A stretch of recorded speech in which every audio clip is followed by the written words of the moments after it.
Então hoje a gente vai tentar concluir esse caráter da revelação espírita, que é o capítulo 1 do livro A Gênese, apesar de ser bem extenso a quantidade de itens dele, mas a gente vai tentar fazer uma abrangência que conclua hoje. Capítulo 5, versículo 48, comentário de Emmanuel do Evangelho de Mateus, para a nossa introdução. Cada qual de nós, conforme as leis que nos regem, se encontra hoje no lugar certo, com as criaturas adequadas e nas circunstâncias justas, necessárias ao trabalho que nos compete efetuar, na pauta de nosso próprio merecimento. Pensemos nisso, melhorando-nos sempre. Vamos fazer aqui alguns comentários para introduzir o nosso estudo. Então, o que a doutrina espírita nos ensina e que é um fato até surpreendente, e muitas vezes nós não temos a exata consciência, é de que, ao nos revelar a perfeição das leis divinas, que governam o mundo material, governam o mundo espiritual, e que estão estabelecidas na lei do progresso e da evolução, isso deixou bem claro uma coisa, de que nós, boa noite, de que nós, todos nós, estamos na situação, na posição, nas circunstâncias ideais, resultado de como vem andando a nossa caminhada evolutiva até a data presente. E isso realmente assim surpreende um pouco, porque quando nós só tínhamos o hábito de observar a vida pelo ângulo material, tudo parece desajustado, como inclusive acontece com muita gente que se diz materialista. Observar a vida na Terra pelo ângulo materialista, a pessoa não está na família certa, não está no trabalho que ela gostaria, tudo está errado. É o resultado de se observar a vida apenas pelo ângulo materialista. Mas quando a gente começa a observar com predominância do ponto de vista espiritual, aí a gente está com os parentes certos, com o trabalho adequado, na situação ideal, e que pode e deve ser aproveitada da melhor forma possível. Por isso Emmanuel aqui encerra o comentário dizendo: pensemos nisso, já que está tudo certinho, nós estamos nas circunstâncias ideais para evoluir o máximo. Só depende de a gente ter consciência disso e investir nessa melhora, porque tudo está certo. Enquanto que as pessoas, fazendo aqui um resumo, ao observar a vida apenas pelo ângulo materialista, é uma tragédia. Porque o que tem na Terra, no mundo de prova e expiação, é desastre, conflitos, problemas, os mais variados possíveis. Mas ao observar pelo ângulo profundamente espiritual, tudo muda. Porque esse ângulo leva em conta tanto as nossas experiências anteriores, leva em conta o fato de que a interrupção da vida no corpo físico não encerra a vida. Então abre um campo de perspectiva que ao mesmo tempo se traduz em paz, equilíbrio, serenidade, promove ao máximo as possibilidades para nós evoluirmos.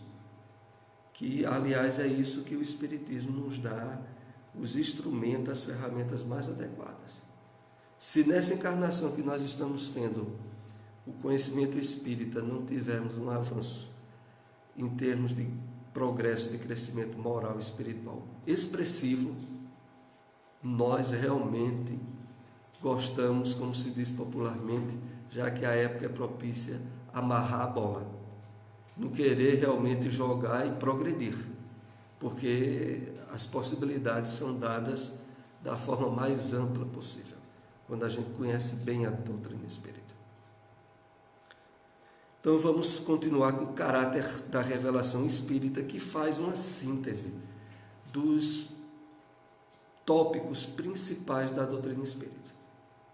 Então a gente viu algumas semanas atrás alguns aspectos ligados, sobretudo, à questão científica, de como o que a doutrina espírita nos ensina patenteia-se da observação de fatos e de leis que se deduziam a partir desses fatos.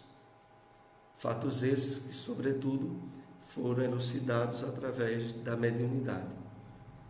Mas aí a gente vai ter hoje justamente alguns tópicos sobre reencarnação e sobre o principal, que é o papel do Espiritismo no cristianismo, por ele ser o complemento da revelação de Deus, ou terceira revelação. É o que nós iremos ver hoje. A pluralidade das existências, cujo princípio Cristo estabeleceu no Evangelho, sem todavia defini-lo, como há muitos outros, é uma das mais importantes leis reveladas pelo Espiritismo, pois que ele demonstra a realidade e a necessidade para o progresso. Então aqui a gente vai, ao longo desse estudo de hoje, reafirmar e comentar aquilo que boa parte de nós já sabemos, mas que sempre são aspectos tão importantes na doutrina espírita que precisam estar o máximo fixados, compreendidos, mastigados mesmo. E o primeiro deles, claro, a questão da pluralidade das existências ou da reencarnação, que aqui é dito que cujo princípio Cristo estabeleceu. Realmente, nos evangelhos, na Bíblia, de uma forma indireta, às vezes simbólica, Jesus tratou da questão da reencarnação, mas não desenvolveu esse assunto. Aliás, para muitas pessoas que não têm conhecimento do Espiritismo, acham até uma indignidade que alguém diga que o Evangelho ensinado pelo Cristo trata de reencarnação. Exatamente porque, tendo tido uma leitura bíblica estabelecida no conteúdo literal, não perceberam a sutileza com que Jesus tratou desse assunto. Porque uma das únicas passagens mais claras sobre isso que há o registro é objeto de uma interpretação a mais absurda, mas tida como a mais lógica pelo meio cristão. É a passagem do encontro de Jesus com Nicodemos. Porque aquela passagem de Jesus, quando Nicodemos Jesus vai dizer a ele que é necessário ele nascer de novo, toda a cristandade interpreta aquilo como renascimento pelo batismo. Apesar que ali o assunto não era batismo, Jesus não estava tratando de questão de batismo nenhuma, mas para ajustar o entendimento bíblico dentro de uma compreensão onde a reencarnação não fizesse parte, essa passagem do encontro do Cristo com Nicodemos é tido como o renascimento pelo batismo, o renascimento do Espírito Santo. Literalmente, Jesus diz assim: é necessário que para vós nascer da água e do Espírito. E aí entenderam que a água era a água do batismo. Em verdade, Jesus se referia ao fato de que o renascimento através da água não só tem a configuração simbólica que se passa quando nós estamos no feto da nossa mãe e há todo um desenvolvimento em um campo agoso, mas também pelo fato de que todas as crenças orientais na época, e também ligadas aos judeus, era que a água estava na origem de tudo. Então, quando se fala desde o livro Gênesis sobre a água, é que ela simbolizaria a parte de nascimento material. E por isso Jesus diz assim: é necessário nascer da água, da parte material, e do Espírito, que era o Espírito associar-se ao corpo em formação, a reencarnação. Mas aí ninguém entendeu, e essa é uma das únicas passagens claras, porque as outras são bem diretas. Desde aquela de quando Jesus cura um cego de nascença. Porque curando um cego de nascença, e os apóstolos é quem pergunta a Jesus: quem foi que pecou primeiro? Foi ele ou os pais dele para que ele nascesse assim? Ou seja, na cabeça dos discípulos corria o conceito de reencarnação. Porque nessa pergunta, se ela for refletida, está inclusa a ideia de que eles acreditavam em reencarnação. Porque, vejam, era um cego de nascença. Como é que eles poderiam fazer essa pergunta a Jesus, se esse conceito não tivesse na cabeça deles? Quem foi que pecou primeiro? Ora, se tivesse sido ele, teria que ser em outra vida, em outra encarnação, já que ele era cego desde quando nasceu. Ou os pais dele, se houvesse essa alternativa, que aliás os próprios judeus sabiam que não haviam, porque segundo um livro bíblico muito conhecido chamado de Ezequiel, onde é colocado de forma bem explícita que os filhos não pagariam pelos erros dos pais e nem os pais pagariam pelos erros dos filhos. Na cabeça dos discípulos eles sabiam que ele não poderia estar sofrendo por erro dos pais, então o erro era dele, e se era dele, ele estava reencarnado e teria cometido faltas graves para ter reencarnado cego. Mas aí vem a resposta do Cristo sobre isso, que é a resposta que só é entendível na compreensão espírita. Porque Jesus diz assim, para piorar a questão, que Jesus gostava de, quando levavam para ele um problema, ele devolver dois.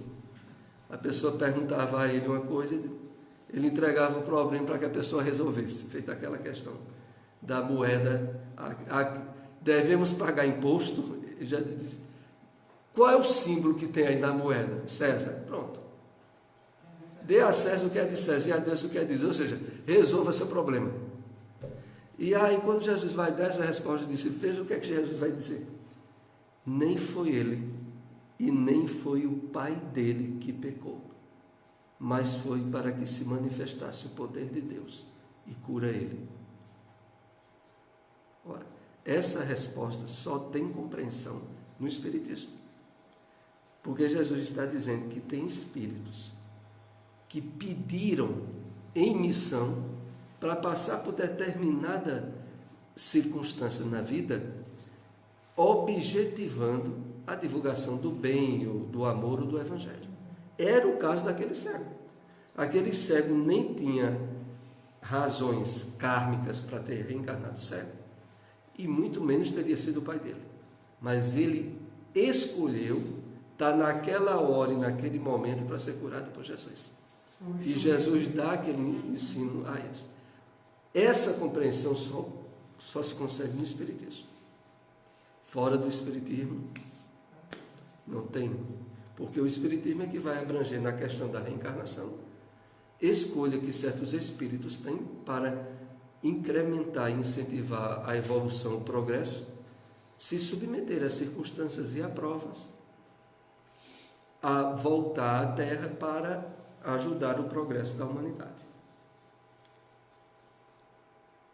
Vamos aqui para mais um slide. Com essa lei, o homem explica todas as aparentes anomalias da vida humana. As mortes prematuras, que sem a reencarnação tornariam inúteis a alma as existências breves. A desigualdade de aptidões intelectuais e morais, pela ancianidade do espírito. Então, só com a compreensão da reencarnação e das leis a ela associada é que nós podemos encarar a vida humana com suas desigualdades imensas, sem perceber nisso descuido de Deus ou injustiça divina ou da vida a essas pessoas. Mas aí é preciso ter a compreensão e o entendimento da reencarnação. Então, as mortes prematuras, por exemplo, crianças que desencarnam com poucos dias ou meses ou até mesmo poucos anos de vida, aparentemente teriam sido encarnações inúteis, apenas de sofrimento para os pais que perderam e para a própria criança que voltou à realidade espiritual sem ter passado pelas circunstâncias de crescimento, de prova e de aprendizado da vida material. Mas quando a gente observa pelo ângulo espiritual, há uma causa. E sendo Deus justo, há uma causa justa.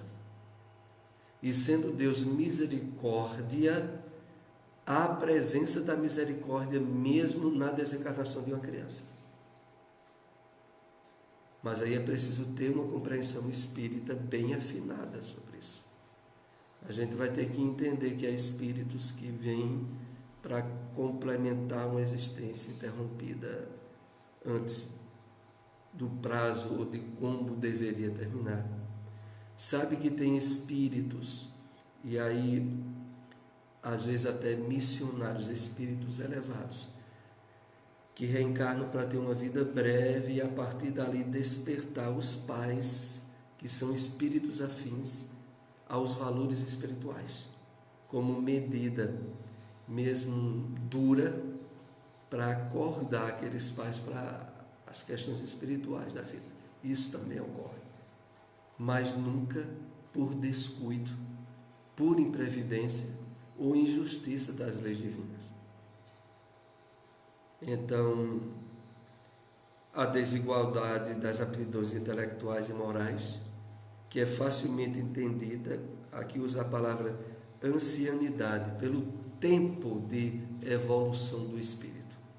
Espíritos que normalmente são mais velhos terão mais aptidões e potencialidades e conhecimento do que os mais jovens.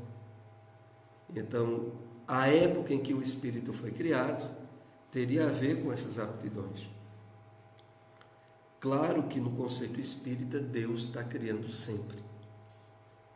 Então vamos dizer que qualquer um de nós aqui já tem alguns milhares de anos na raça humana, mas está sendo criado permanentemente por Deus espíritos que estão iniciando sua caminhada evolutiva, às vezes como princípio espiritual.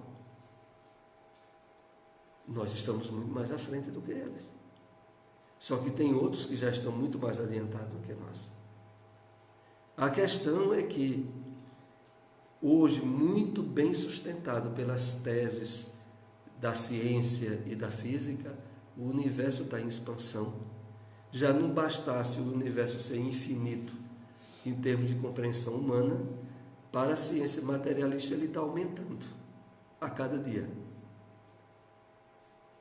E a cada dia vão aumentando os espíritos nos seus mais variados estágios reencarnatórios. Eu lembro quando, falando em ancianidade do espírito, quando eu estudava música, era um grupo assim, a faixa etária de idade era entre 20 e 25 anos. Aí tinha um menininho lá chamado Ângelo, nunca esqueci. Ele tinha 9 anos, ele pegava um sax, ele dava pau em tudinho. Com 9 anos. Com 9 anos. Já trazia o dom inato. E um instrumento muito bonito quando bem tocado, né?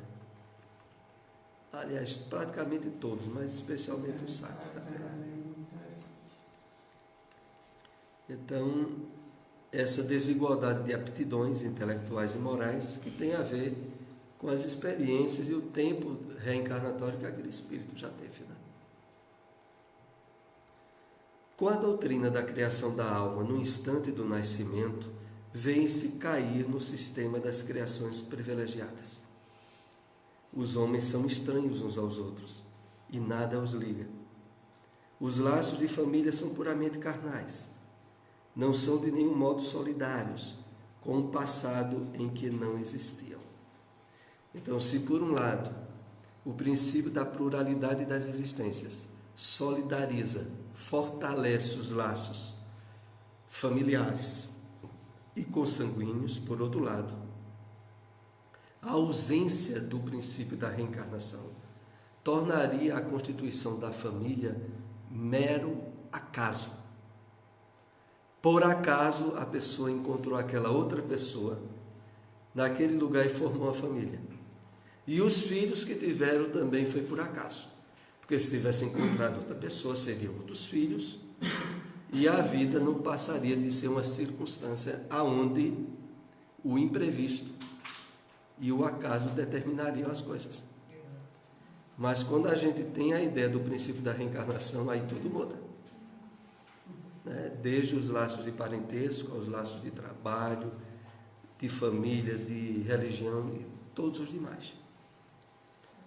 Então, os laços de família seriam puramente carnais, não sendo de modo nenhum solidário, e já que não tinham passado. Porque se a existência começasse agora, nessa encarnação nossa, nós nunca teríamos sido nada do pai ou da mãe no passado. E tudo teria que estar sendo construído agora. E sem contar a parcialidade, né, de Deus, né? Da única inteligência a um e quase nada a outros, né? Sim. Exatamente. Seria injusto, né? Injustiça, né? Com a doutrina do nada após a morte, todas as relações cessam com a vida. Os seres humanos não são solidários no futuro. Pela reencarnação, são solidários no passado e no futuro. E como as suas relações se perpetuam tanto no mundo espiritual como no corporal, a fraternidade tem por base as próprias leis da natureza. Então, quando se leva em conta a reencarnação, o fato de sermos solidários uns aos outros em muitas circunstâncias, torna-se lei natural. Porque a pessoa sabe que alguém que ela está ajudando muito agora, invariavelmente, não precisa cobrar no próprio determinismo das leis divinas, ou a gente está dando a alguém algo que alguém já nos deu, ou a gente está sementando créditos que, se não é para essa vida, é para a vida futura. Mas haveria, em termos de lei natural, um estímulo permanente a gente sempre querer ajudar outrem. Porque quando você está ajudando outrem, você está incorrendo em duas hipóteses. Ou aquele outrem é um devedor seu do passado. Inclusive, nesse lado, eu não posso esquecer uma história que eu vi recentemente numa palestra de Divaldo Franco. E vejam o que é essa questão da reencarnação em a gente ser solidário aos outros. Mas vejam em que ponto. Divaldo, a gente sabe que foi o 13º filho, né? A mãe dele, quando estava grávida de Divaldo, achava que estava com hidropisia, com barriga d'água, como é conhecido popularmente. E ela foi num médico para que o médico desse remédio devido a ela ter certeza que estava com hidropisia. E o médico, quando foi ver, disse: "Ó, sua hidropisia vai acabar em menos de 9 meses. E aí, veja, ela estava com bem mais de 40 anos. Era uma gravidez de risco. E o médico incentivou ela a abortar. Disse: "Olha, a senhora tem 12 filhos. É muito arriscado levar essa gestação à frente." Divaldo até contou nessa palestra que eu assisti dele, que o médico quase que queria persuadir a mãe de Divaldo a abortar. Depois que ele falou muito, Divaldo disse que a mãe dele disse: "Olha, eu ouvi tudo que o senhor disse, mas eu vou ter o meu filho. Nem se preocupe. Eu não vou fazer aborto de jeito nenhum." E aí, vejam, eu estou lembrando esse fato porque entre os irmãos de Divaldo contou que teve um irmão dele que de repente se deu muito bem na vida, na área do comércio. E naquela época de muitas dificuldades, quando Divaldo começou a construir a mansão do Caminho nos anos 40, após a Segunda Guerra Mundial, passando muitas dificuldades, esse irmão de Divaldo era, naquela época, carro do ano. E Divaldo disse que ele passava lá na Mansão do Caminho, ele dizia: "E aí, meu irmão, precisa de nada não, né?" E Divaldo: "Não, precisa não." Porque ele perguntava assim, na negativa. Ele falou: "Não, não precisa não."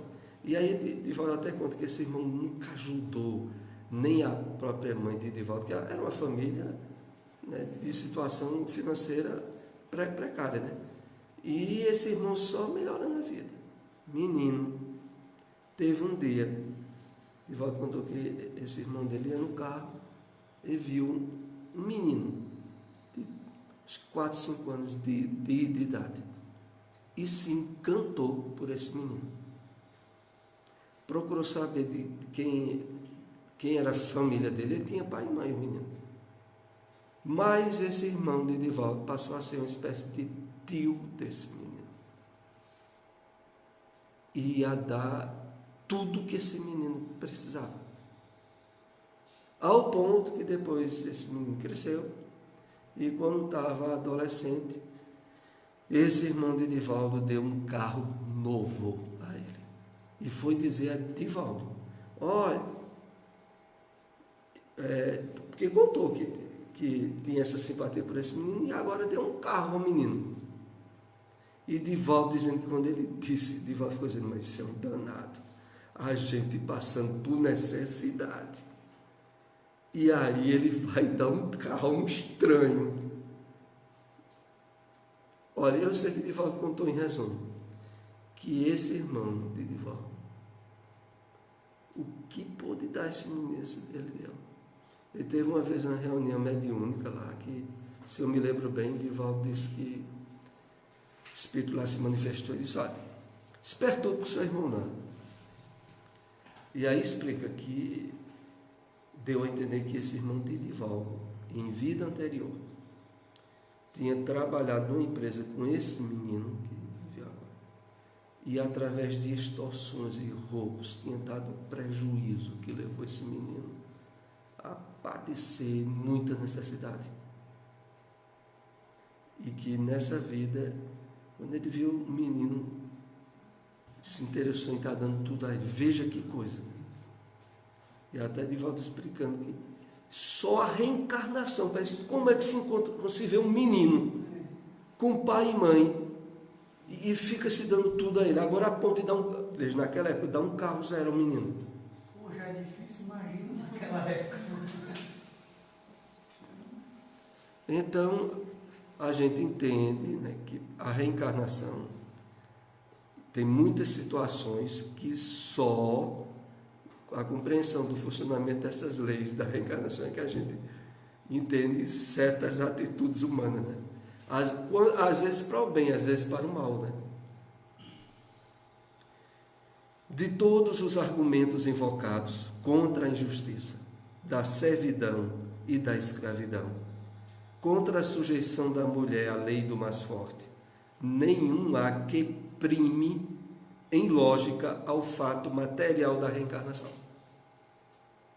Então, de todos os fatos que se pode suscitar em termos de combater desigualdades e injustiça, inclusive contra a mulher, não tem argumento mais forte do que o da reencarnação. Porque o homem, ou a pessoa que de algum modo, usando o poder, ou seja, que modo for, prejudicar o outro, ele sabe que pela reencarnação que é que ele está se incursando, né? De assumir a posição do outro em outra vida e ver como é passar por aquilo que ele está fazendo o outro passar, né? Então não tem argumento mais forte em termos de combater qualquer tipo de preconceito do que a reencarnação. Porque se a pessoa está fazendo e prejudicando alguém, reflita, porque as posições poderão se inverter facilmente, e aí não vai ser muito bom não. Quem está convicto da reencarnação, jamais ele vai esboçar nenhum preconceito contra o irmão, né? Porque ele sabe que mais tarde pode ocupar aquele lugar. E aí essa história que eu contei de vocês de Edivaldo foi um seminário que ele fez lá na Bahia, que eu comprei um seminário, vejam, 10 DVDs do seminário, conjunto de DVDs. E aí ele conta detalhes, porque esse irmão dele fez várias visitas à mansão. Mas Divaldo disse que só chegava lá para dizer que está precisando de nada não, vê? E aí Divaldo, não, tá não, não precisa não. A gente resolve. Fogo, né? De todos os argumentos invocados contra a injustiça, da servidão, da escravidão, da sujeição da mulher, não há nenhum mais forte, mais excelente do que o da reencarnação. Aí qualquer mulher que passa por sofrimento nessa área, ela pode dizer, tem nada não, depois te acerta, né? Esse negócio, essa história de Divaldo me lembrou uns acontecimentos que passou quando era pequeno, né? Com muita dificuldade, morava no sítio, aí eu trabalhava numa farmácia. Aí o pessoal dessa farmácia era esse pessoal muito metido, né? Esses falsos ricos. Aí dizia, não, como eu morava no sítio, aí dizia, não, vamos lá para casa, aí chega lá, tu dorme, enquanto tu ia nessas horas lá pro sítio. Aí chegava lá, né? Ficava por ali. Tu não quer jantar não, né?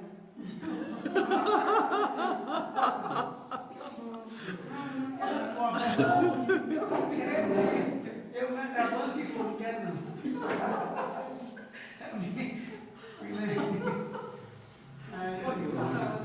Mas tem pessoas que agem dessa forma, né? Se você já pergunta uma coisa negando, você quer uma resposta positiva.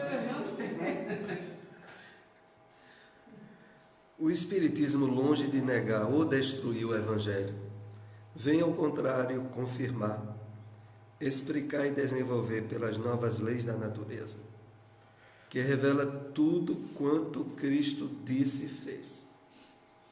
Então, o que a gente precisa ter muito bem claro é que todo o conteúdo essencial do Evangelho, do Novo Testamento, do que foi ensinado por Jesus, o Espiritismo confirma, testifica e incentiva a prática. Porque ainda há muitos resquícios das falsas interpretações que durante muito tempo se disseminou contra o Espiritismo, que a gente mesmo em encarnação passada pode ter sido parceiro de ser contrário. Porque o Espiritismo tem 150 anos, né? Geralmente os espíritos reencarnam aí num período de 70, 100 anos.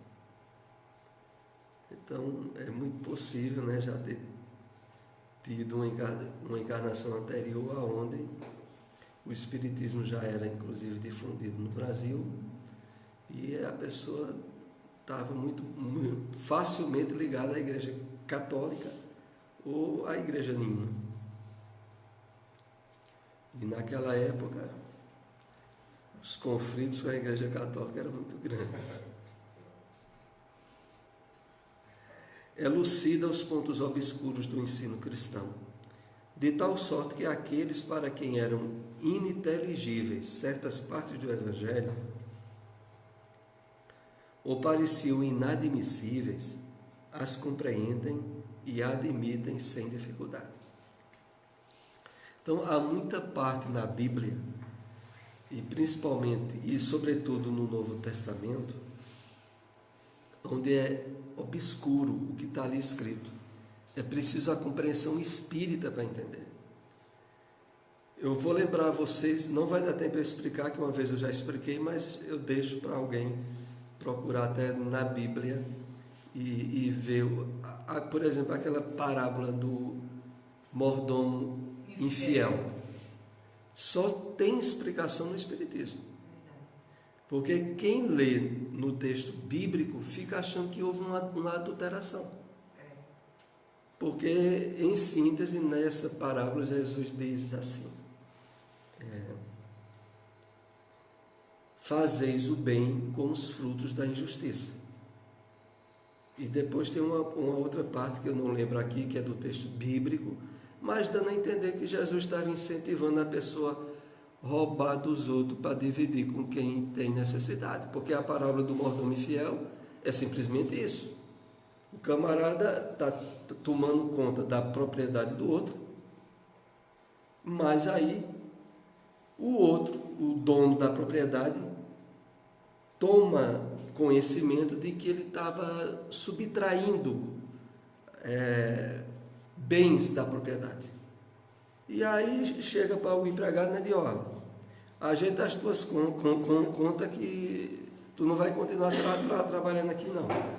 E aí a Bíblia diz que Jesus, que é o Cristo que conta essa parábola, que o mordomo, que sabe de uma coisa, já que eu vou ser demitido, ele foi procurar os devedores do patrão e diminuiu a dívida de todo mundo. Disse: tu deve contar aí, que naquela época era saco de milho, saco de trigo.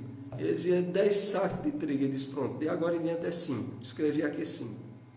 5 você não precisa pagar não. E saiu, pegou os devedores tudinho e diminuiu a dívida deles. E aí, quando termina a parábola, Jesus disse que ele agiu certo, que era vantagem fazer o bem, mesmo com os frutos da injustiça. E quem lê a parábola diz: menino, isso aqui Jesus está ensinando o que é aqui? E aí quando a gente vai ver o lado espiritual que Emmanuel trabalha no livro Pão Nosso, ele vai explicar aqui, ó, todos nós somos mordomos infiéis. Começa por aí o problema. Mas por quê? Porque pela reencarnação a misericórdia divina nos possibilita bens, situações que a gente nem mereceria ter, mas nos possibilita a fim de que a gente consiga pagar a dívida que seria impagável.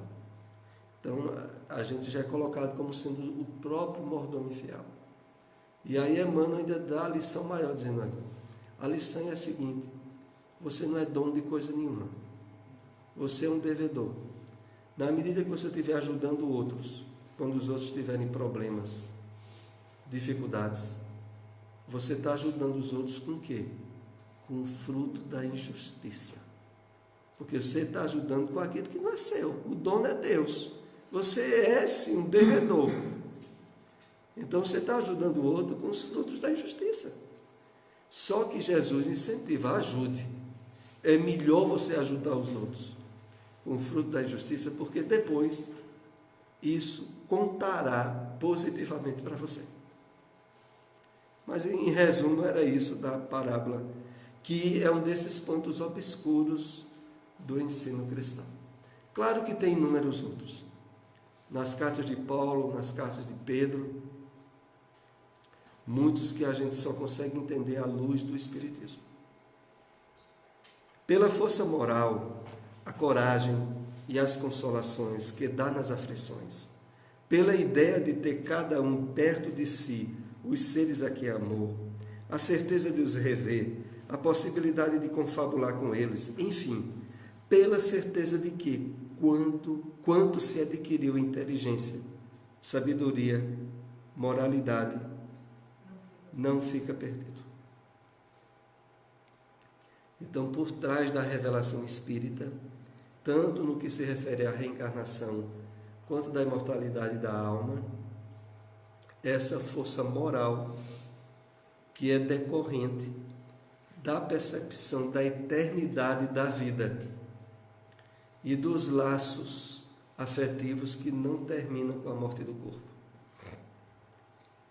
Reconhece-se que o Espiritismo realiza todas as promessas do Cristo a respeito do Consolador anunciado.